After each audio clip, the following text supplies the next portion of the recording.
best free agent on each side of the ball. Yeah. Offense and defense. Yeah. To me, Chris, it's not easy. No. Offense, to me, I tried to factor in what trajectory they're on. So not like, oh, you've had 40 sacks the last 3 years. Like, you're the best free agent. Yeah.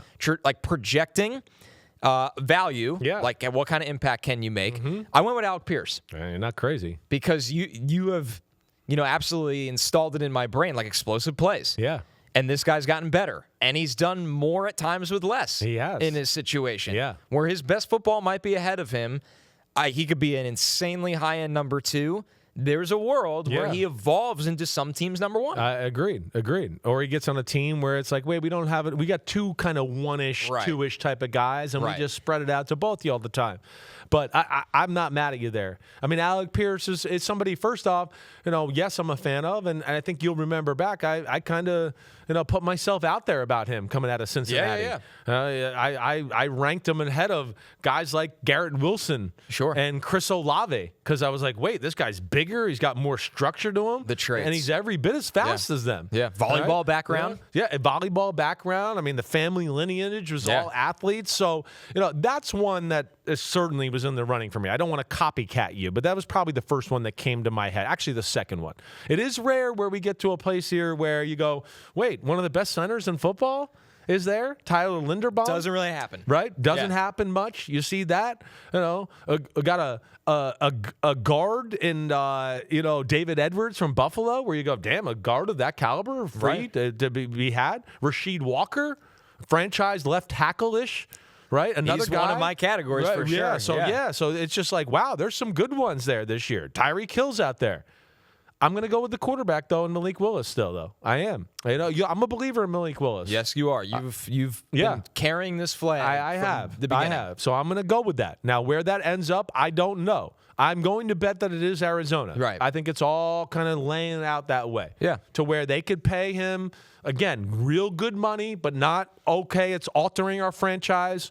Whether it's a 2-year, $60 million deal where they give him $40 million guaranteed or something like that, I could see that. But Malik Willis, in my opinion, has a chance to be a franchise superstar type of quarterback.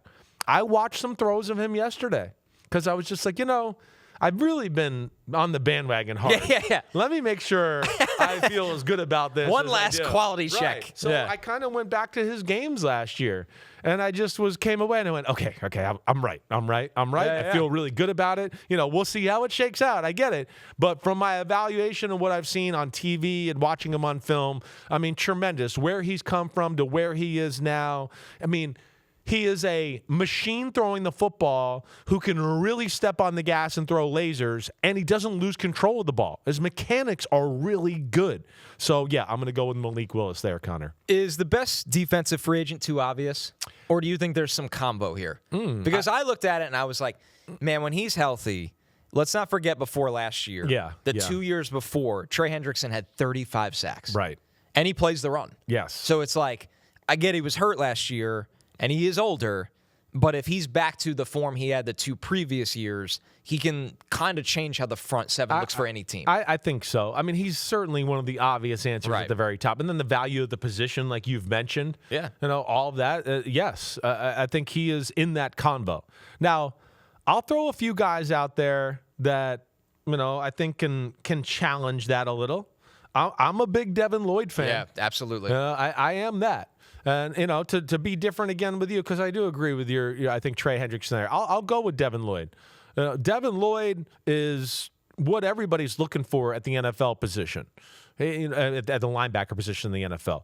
Do I wish he was a hair more downhill reactive in the run game at times? Yes, I get that.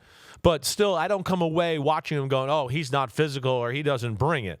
I think in the right situation and the right defense, and I even think about like the Giants, would they want to make a play for him or do something like that? Right. He's one that I look at, and then his ball skills and pass game defense is through the roof good. That's where he's special. So I think you're right in probably that Trey Hendrickson's the best free agent out there.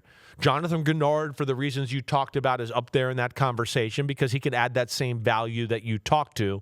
But after that, I think that's where I get into Devin Lloyd in that category there. Yeah, just what he does in space, like you said, Chris. That's what makes the linebacker like highly valuable, not just valuable. Yeah, highly valuable. Usually when you talk about defenses that are fast, they usually have linebackers that are fast in the middle that make you think that, because you're like, wait, every lane, every running hole, it's always closed. Holy crap, right? We thought about that. The 49ers are a fast defense. Well, yeah, it was Dre Greenlaw and Fred Warner and Azeez Al-Shaair and like all these guys are like, yeah, they were fast. There's no doubt about that, right? So that's a big part of it. I am a big fan of his. Yo, thanks for watching, homies. We are now in the NFL season here on Chris Simms Unbuttoned. Hit subscribe to get our weekly picks, game recaps, film deep dives, and much, much more. Thanks again for watching. Subscribe, rate, review. Peace out. You know where to find us.